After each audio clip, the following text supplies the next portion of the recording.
radio.in. Sofia Hayat அப்படின்ற ஒரு அக்காவை வந்து உங்களுக்கு தெரிஞ்சிருக்கும். அதாவது பயங்கர கிளாமரஸான ஒரு மாடலா வந்து இவங்க பாலிவுட்ல வந்து சுத்திட்டு இருந்தாங்க. சல்மான் கான் நடத்தின பிக் பாஸ் நிகழ்ச்சியில எல்லாம் கலந்துகிட்டு இருந்திருக்காங்க. பயங்கர ஒரு சர்ச்சைக்குரிய ஒரு நடிகை. திடீர்னு அவங்க என்ன சொன்னாங்கன்னா, நான் வந்து கன்னியாஸ்திரி ஆயிட்டேன் அப்படின்னு சொல்லிட்டு மின்சார கனவுல வர நம்ம கஜோல் மாதிரியே சொன்னாங்க.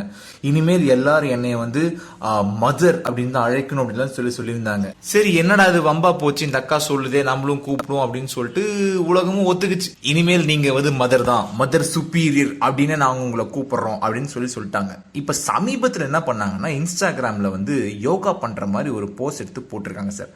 அந்த போஸை பார்த்தீங்கன்னா, ஐயோ இதுனா பிளே பாய் மேகசின் பிடிச்ச மாதிரி இருக்கேன்னு தான் சொல்லுவீங்க. அந்த ரேஞ்சுக்கு பயங்கரமான கிளாமர்.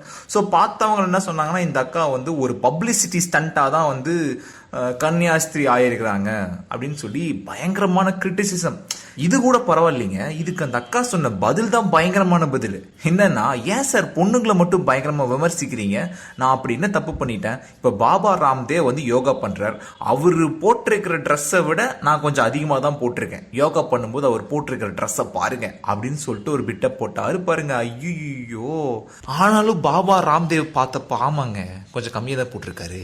O my God. மேலும் சினிமா செய்திகளை தொடர்பு கொள்ள லைக் மற்றும் சப்ஸ்கிரைப் செய்யவும்.